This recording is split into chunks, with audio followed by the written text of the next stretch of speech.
In the dimly lit halls of castles and the underground chambers of ancient fortresses, a dark chapter of human history unfolded. The Middle Ages, often remembered for its knights, cathedrals, and kings, was also an age of fear. It was a time when authority was enforced not only by law, but by spectacle. Justice was performed in public squares, and cruelty became a theater of power. Within this grim theater, torture played its role, a ritual of pain meant to break bodies, bend wills, and remind entire societies of the consequences of defiance. Torture in the medieval world was not hidden. It was codified, discussed, even sanctioned by law and religion. Confessions extracted under agony were often considered legitimate proof of guilt.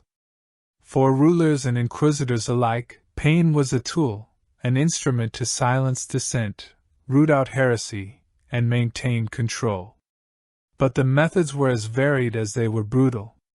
From the vast chambers of royal courts to the secret rooms of the Inquisition, instruments were devised to stretch, crush, burn, pierce, and humiliate.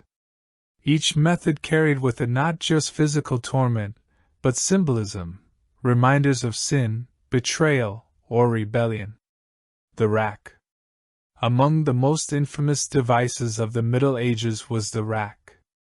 A wooden frame, simple in design, yet devastating in its effects.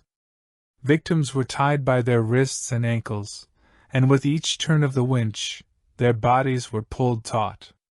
Muscles strained, joints dislocated, ligaments tore. Eyewitnesses described the sound of snapping cartilage, bones pulled from their sockets as the body was stretched beyond its natural limits. The rack was not necessarily meant to kill. Its purpose was to extract words, confessions, names, accusations. A prisoner stretched upon the rack would often speak anything to make the agony stop. And yet, even when released, many left crippled, permanently disfigured by the cruelty of its design. The Strappado. Another method of torment was the Strappado.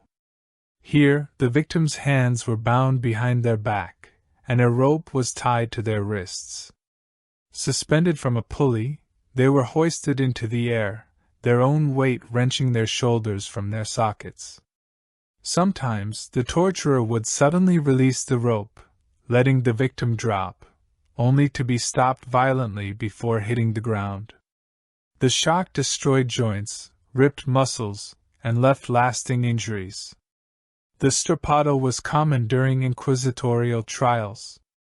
It left no blood, no open wounds, yet it inflicted unbearable pain. A silent weapon of fear, leaving scars invisible to the eye, but permanent upon the body. The thumbscrew. Some instruments were small, almost deceptively simple. The thumbscrew was one such tool. It consisted of iron bars tightened by a screw, crushing the fingers or toes. With each twist, bones splintered and nerves shattered. Its size made it portable, a tool of intimidation that could be carried into courtrooms or interrogations. Unlike the rack or wheel, the thumbscrew required no grand spectacle. Its cruelty lay in its intimacy. A slow, deliberate destruction of the body's most delicate parts. The breaking wheel. For those condemned to death, few punishments equaled the horror of the breaking wheel. The condemned were tied to a large wooden wheel, spread eagle, their limbs exposed. Executioners struck with iron bars, shattering bones one by one. The body, broken and twisted, was left upon the wheel, raised high in the public square. Sometimes death was immediate, but often it was not. Victims lingered for hours, even days, exposed to birds, the weather, and the eyes of their community. The wheel was both execution and display, a warning etched into flesh and bone. The iron chair. The iron chair was a throne of agony. Constructed of metal, It bristled with spikes on the seat, back, arms, and legs. Victims were strapped tightly, their weight pressing them deeper into the spikes. Sometimes fire was set beneath the chair, heating the iron until flesh blistered and burned. The chair served a dual purpose: torment and intimidation. As the victim suffered, others could watch, reminded of the price of treason or heresy. The iron chair was not merely an instrument of pain, but of spectacle. The Pear of Anguish. Hidden cruelty often lurked in small devices. The Pear of Anguish was one such instrument. Shaped like a metal fruit, it could be inserted into the mouth, rectum, or vagina. A screw mechanism expanded the device, tearing delicate flesh. Its purpose was humiliation as much as harm, particularly used against women accused of witchcraft or adultery. The pear was rarely fatal on its own, but it inflicted injuries that could not be healed. It was the embodiment of cruelty in miniature form. The Judas Cradle. Few devices matched the sheer degradation of the Judas Cradle. Victims were suspended above a sharp, pyramid-shaped seat. Lowered slowly, their weight forced them down upon the point, tearing the body. It was a method both painful and humiliating, often prolonged over hours or days. The Judas Cradle embodied the medieval marriage of torture and symbolism. The victim's own body became the weight of their suffering, pressing them deeper into agony. The Iron Maiden. Though debated by historians, the Iron Maiden has become an icon of medieval cruelty. A coffin-like structure, its interior lined with spikes, it enclosed the victim in a prison of steel. The spikes pierced flesh but avoided vital organs, prolonging suffering. Whether used frequently or imagined in legend, its symbolism was clear: entrapment within death itself, a body pierced, yet lingering in pain. The Heretic's Fork. The Heretic's fork was a simple iron rod, sharp at both ends. Strapped between the chin and chest, or the neck and skull, it prevented movement. If the victim's head dropped in exhaustion, the prongs pierced flesh. It was a torture of restraint, forcing unnatural stillness, denying even the relief of collapse. Burning and branding.